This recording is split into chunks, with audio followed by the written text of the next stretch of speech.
भाव यही है कि हम सभी जब दुनिया में आते हैं तो माँ से प्रेम को सीखते हैं, क्योंकि पहली भाषा माँ की प्रेम वाली भाषा है जो अपने हृदय से लगाकर बच्चे को रखती है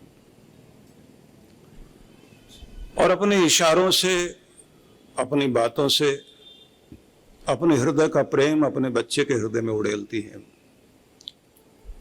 बच्चा नहीं जानता कि ये कौन है, लेकिन प्रेम रिश्ता जोड़ता है और फिर उसे लगता है कि ये मेरा अपना वो है कि जो दूर नहीं जाना चाहिए। तो इसलिए माँ थोड़ी भी दूर हो जाए तो बच्चा रोने लग जाता है। फिर उसी प्रेम को हृदय में धारण करके बच्चा दूसरे प्रेम को सीखता है, पिता के प्रेम को, फिर भाई बहनों के प्रेम को। बस यही वो प्रेम है जिसे जाकर हम भक्ति के रूप में बदलते हैं, क्योंकि पूरे जीवन हम किसी न किसी का अनुकरण करते हुए जीते हैं, किसी की नकल करते हैं हम लोग और किसी के पीछे चलते हैं तो अनुचरण भी किसी का करते हैं और किसी के अनुसरण रहते हैं, किसी की छाया में, किसी के सहारे से जीते हैं। इस तरह हमारे जीवन के अंदर हमारे अंतःकरण का निर्माण होता है, हमारे अंदर हमारे मन मस्तिष्क पर संस्कार पड़ते हैं। रोजी रोटी कमाने की विद्या दुनिया में हम शिक्षक से सीखते हैं, लेकिन इस दुनिया में जिए कैसे और जो जन्मों से दुख हमारे पीछे पड़े हुए हैं उनसे छुटकारा पाए कैसे। इस जन्म मरण के चक्र से पार होकर हम अमृत को पाए कैसे। ये सब तो जो देता है वो सदगुरु होता है, उसे दुनिया का सबसे बड़ा रिश्ता माना जाता है। ये जो रिश्ता है ये साधारण नहीं है। हर व्यक्ति के जीवन में कोई प्रेरक तत्व होना चाहिए। वो जो प्रेरक तत्व है वो आपके अंदर की आलस्य को तोड़ता है,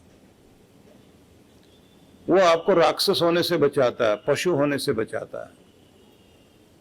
किसी न किसी का सहारा, किसी न किसी की प्रेरणा, किसी के द्वारा कोई डायरेक्शन हमारी जिंदगी में आती है तो हमारे जीवन में एक निखार आता है, एक सुधार आता है। हर दिन हम अपनी कीमत को बनाते हैं, क्योंकि हर दिन या तो कीमत घटेगी हमारी या फिर बढ़ेगी। मूल्यवान होना बहुत जरूरी है। मूल्यवान होने के लिए किसी मूल्यवान का सहारा चाहिए। मनुष्य के पास विचारों की ताकत बहुत बड़ी ताकत है, क्योंकि हम लोग जैसे विचार बना लेते हैं वैसा जीवन जीते हैं। बेईमान लोगों के पास में एक विचार होता है कामयाबी का, पैसा कमाने का शॉर्टकट ढूंढना, और उनको ये लगता है बेईमानी सबसे बड़ा छोटा रास्ता है, शॉर्टकट है, चालाकी शॉर्टकट है, दूसरे को बहका कर पैसा ले लेना शॉर्टकट है। तो वो लोग वो मार्ग चुनते हैं क्योंकि उनका मस्तिष्क वैसा हो गया। और फिर वो लोग ये भी सोचते हैं कि ऐसा मार्ग पकड़ने से जल्दी कामयाब हो जाएंगे, सुखी हो जाएंगे, पर मन के अंदर ये डर भी लगा रहता है कि ये मार्ग जिंदगी को भी शॉर्ट कर सकता है।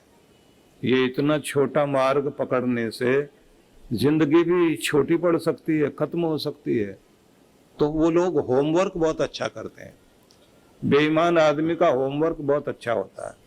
वो अपनी फाइलें बहुत अच्छे से संभाल के रखते हैं कि हम पकड़े ना जाएं, बेईमान ना कहलाएं। वो ऐसे लोगों के बीच जल्दी पहुंचेंगे जहां से उनका गला दूर तक दिखाई दे। नहीं, ये तो बहुत ऊंचा इंसान है, लेकिन होते वो बेईमान है, अपने आप को ढकने की चेष्टा करते रहते हैं। सच्चा सीधा आदमी कभी होमवर्क करता ही नहीं। वो कहता है मुझे क्या करना, मैं तो सही हूं, मैं तो गलत काम करता ही नहीं हूं। इसलिए वो बेचारे जो है लापरवाही कर जाते हैं और ज्यादातर चक्कर में भी वही आते हैं। पर ये दुनिया का ढंग है, नकली जेवर ज्यादा चमकते हैं, नकली डायमंड ज्यादा अच्छा दिखाई देता है। और कभी कभी तो ये होता है कि असली जचता ही नहीं, नकली ज्यादा जचता है। आपने चार्ली चैपलिन का नाम तो सुना ही है, उनके वो हंसने की मूवी देखी होंगी। दुनिया का बेहतरीन स्टार था वो, हास्य कलाकार, मजाक में रहता ही था। एक बार उसको मजाक सूझी।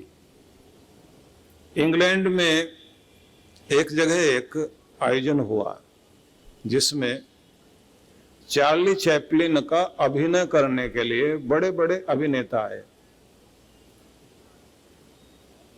उसी जैसे कद काठी के लोग भी थे, वैसे ही शक्ल बनाई, वैसा हुलिया बना लिया, क्योंकि ये लोग वैसी चाल ढाल बना लेते हैं, वैसे ही चलने लग जाते हैं, वैसे बोलने लग जाते हैं, आवाज भी वैसी कर लेते हैं। चार्ली चैपलिन को लगा कि मुझे भी शामिल हो जाना चाहिए और बताओ नहीं किसी को भी। तो वो भी उसी तरह से जाकर लाइन में लग गए अभिनय करने के लिए। लोगों ने समझा कोई नकली होगा। असली वाला भी खड़ा है और नकली भी खड़े हैं। अब आपके लिए आश्चर्यजनक बात होगी, जो नकली थे वो फर्स्ट आ गए और छठे नंबर पर असली वाला आया।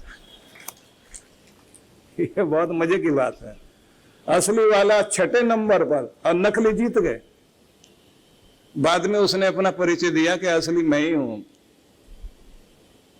जो जज करने वाले लोग बैठे थे, जजेज लोग, वो अपने जजमेंट पे माथा पीट रहे थे, बोले आपसे बढ़िया तो नकली वालों ने एक्टिंग कर दी आपकी। इस दुनिया में वो जो नकली लोग हैं उनका ड्रामा बहुत अच्छा होता है, बड़ा रट के आते हैं, बड़े ढंग से कहां कॉमा कहां फुल स्टॉप लगाकर किस तरह से आवाज को ऊंचा नीचा करना है, बहुत अच्छे से जमा लेंगे। असली रावण इतने जोर से नहीं हंसा होगा जो रामायण वाला, जो रामलीला का नाटक होता है ना, उसमें जो वो रोब दाब जमाता है। तो सार इतना, क्योंकि इसी पर नहीं उलझना, हमें आगे बढ़ना। मैं आपको ये बताना चाहता हूं कि इस दुनिया के अंदर बहुत तरह के लोग हैं जो शॉर्टकट मार्ग पकड़ रहे हैं, वो भी विचार के कारण पकड़ रहे हैं, क्योंकि उनको वैसा बना दिया गया, वैसा सिखा दिया गया, इसलिए वो बेचारे गलत रास्ता पकड़ रहे हैं। गलत चीजें समाज में फैलाने वाले माध्यम भी हैं, ऐसी फिल्में भी हैं। बुरी चीजों को ही जो कभी नायक लोग नहीं करते थे, वो खलनायक वाला रोल भी करने लग गए, और उसका परिणाम ये हुआ कि हमारे लोग भी गलत मार्ग अपनाने में देर नहीं लगा रहे। समाज विकृत हो रहा है, विकृत संस्कृति, अपसंस्कृति जन्म ले रही है। तो जरूरत है उन चीजों की जिनके कारण हमारे अंदर मनुष्यता जागती है, हमारे अंदर का देवता जागता है।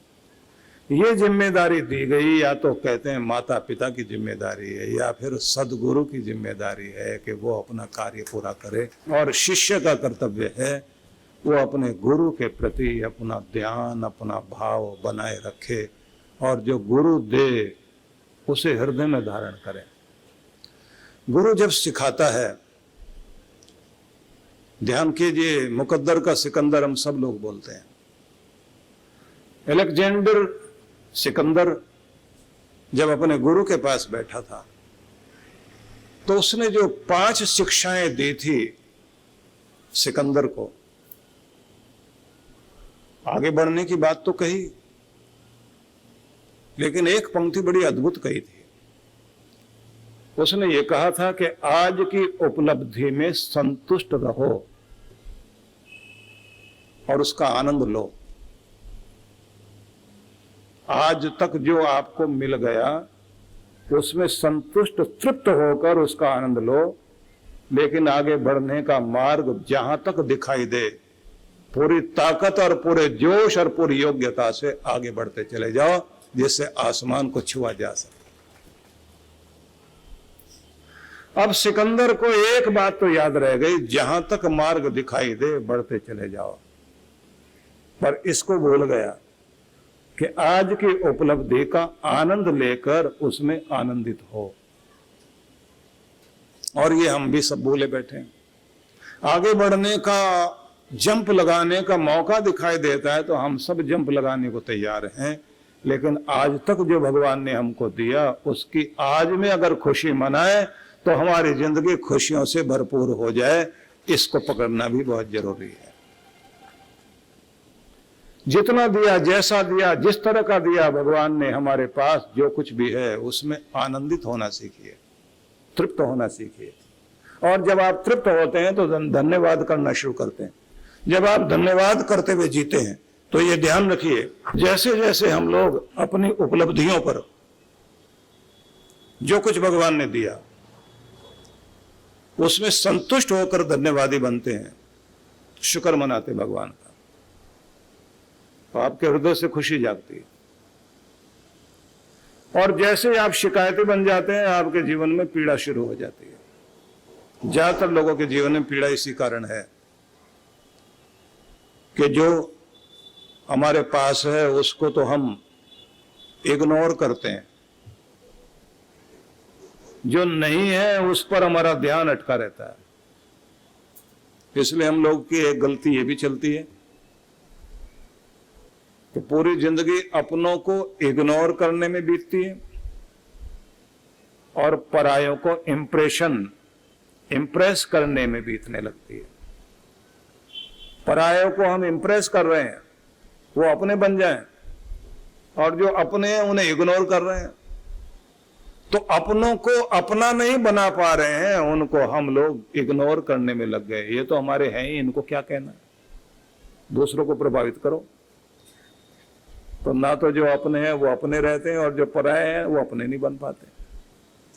तो पूरी जिंदगी आदमी अपने आप को अकेला अनुभव करता है। और समस्या ये, आदमी कहता है मुझे कोई समझता नहीं, मेरे अपने भी मुझे समझते नहीं। और सबसे पीड़ा इंसान की जिंदगी की यही है। रिश्तों में आदमी को यही पीड़ा है कि उसे समझा नहीं गया या गलत समझा गया। तो क्या करोगे आप? इग्नोर मत करो, अपनों से दूर मत जाओ। दूसरों को इंप्रेस कर पाओ न कर पाओ, लेकिन अपनों को तो संभाले रखो। और इसके लिए जरूरी है एक दूसरे का ख्याल रखना। तो जो भी कुछ आपके पास है उस उपलब्धि में आनंदित रहना आ जाए और भगवान का धन्यवाद करना आ जाए, तो जिंदगी कीमती बननी शुरू हो जाएगी। जो नहीं है उसकी कोशिश की जा सकती है, उस पर ध्यान दिया जा सकता है, लेकिन उसका रोना, उसकी पीड़ा, उसका दर्द अंदर रखकर अपने आप को कभी भी दीनहीन मत मानिए कि ये नहीं है मेरे जीवन में, ये नहीं है। क्योंकि भगवान सबको बहुत कुछ तो देगा, भगवान सबको बहुत कुछ तो देगा, लेकिन सब कुछ किसी को भी नहीं देगा। तो कुछ ना कुछ कमी तो जिंदगी में रहेगी। याद रख लीजिए, भगवान सबको बहुत कुछ देता है, पर सबको सब कुछ नहीं देता। कुछ ना कुछ कमी हर जिंदगी में है। अगर अपनी जिंदगी की कमी पर ध्यान जाएगा तो आंख में आंसू आएंगे, और अगर अपने जीवन की उपलब्धि पर ध्यान जाएगा तो चेहरे पर मुस्कुराहट आएगी। ये जरूरी है। तो एक एक पंक्ति को याद कर लेना, क्योंकि ये वो कथा नहीं है कि सुनकर आप सत्यवचन महाराज कह के निकल गए। ये तो एक एक चीज पकड़नी पड़ेगी। एक दो चीज भी पकड़ गई आपकी जिंदगी में तो जीवन खिलना शुरू हो जाएगा, मुस्कुराना शुरू हो जाएगा। तो सबके पास सब कुछ नहीं होता, कुछ ना कुछ कमी तो रहेगी रहेगी। ध्यान कमी पर नहीं, अभाव पर नहीं, रिक्तता पर नहीं, खालीपन पर नहीं। जो कुछ आधा गिलास भरा हुआ है उस पर ध्यान टिकाइए और आनंद मनाइए और शुक्र मनाइए। एक एक पल में खुश होकर के जीना शुरू करिए। अपने पास प्रसन्नता का कुछ न कुछ कारण ढूंढते जाइए, दुख का कारण मत ढूंढिए। विश्लेषण करना चाहिए, मीटिंग करनी चाहिए खुद के साथ कि ये कमी रह गई, इसे और पूरा करना है। ये रास्ते रह गए जहां और आगे जाना है, ये ऊंचाइयां रह गई जिन पर और चढ़ना है।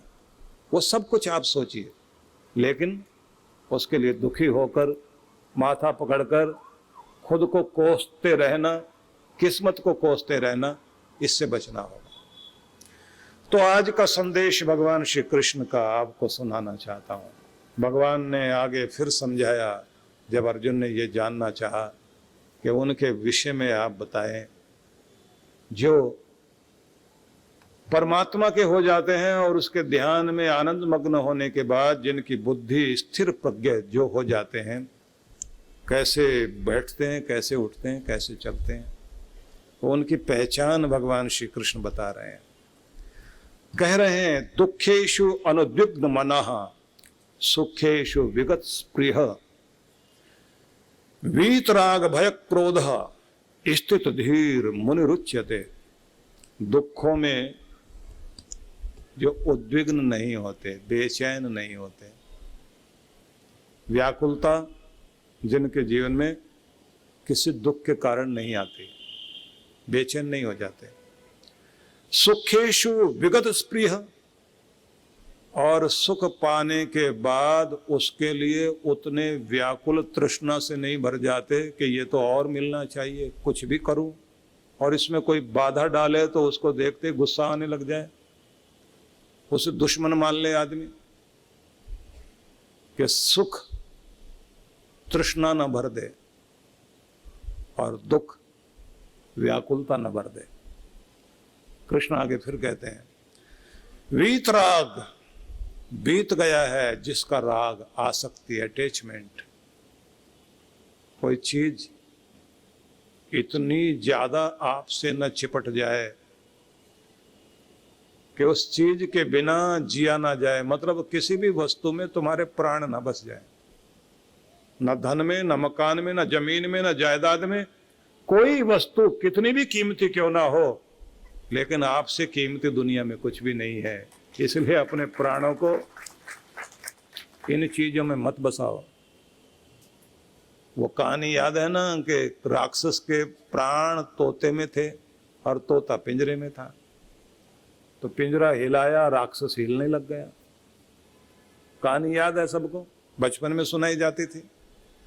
कहानी में ये कहा जाता है कि राक्षस बड़ा बलशाली है, उसे मारने की चेष्टा की गई, सेनाओं से मारा गया, राजा ने हथियारों से मारा, लेकिन मरा नहीं, उसे कोई नहीं मार पाया। फिर भेद पता किया गया कि इसके प्राण कहां बसे हुए हैं। पता लगा उसके प्राण तो तोते में बसे हैं। तो भेद देने वाले ने कहा, इस पर हथियार चलाओगे कुछ नहीं होगा, जहां इसके प्राण बसे हैं उसे हिलाओ। हिलाया पिंजरा, राक्षस हिलना शुरू हो गया। अच्छा, इतना कमजोर है। आप ध्यान दीजिए कि आपको कोई कुछ भी चोट पहुंचाए फर्क नहीं पड़ता, लेकिन जहां आपके प्राण बसे हुए हैं अगर उस चीज को छेड़ दिया तो आप कांपने लगते हैं। अब सोचिए आप कि आपके प्राण बसे कहां हैं, आप कहां अटके पड़े हुए हैं।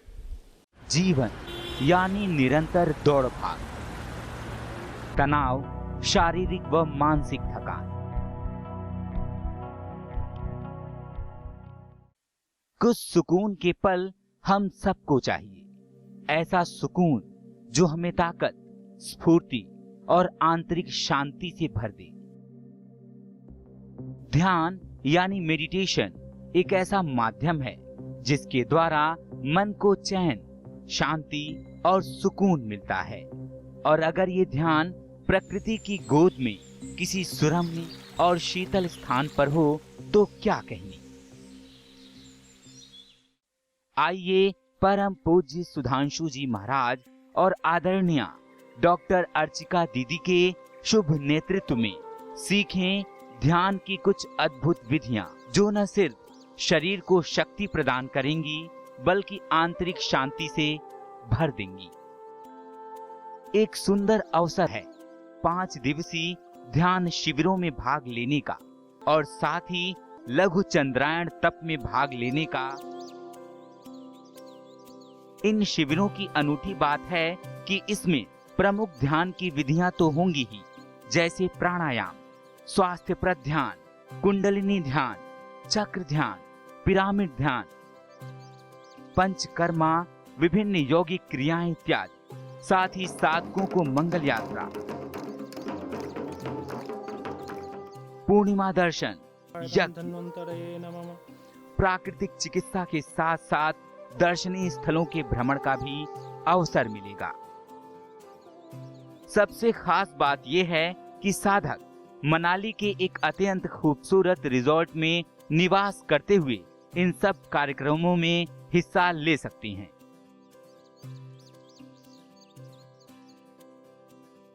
तो आइए परम पूज्य गुरुदेव और डॉक्टर अर्चिका दीदी के साथ मनाली चलें, पहाड़ों पर कुछ दिन बिताएं, ध्यान की विधियां सीखें और पाएं एक तनाव रहित मन, स्वस्थ तन, आत्मविश्वास और सबसे बढ़ के आंतरिक शांति और सुकून।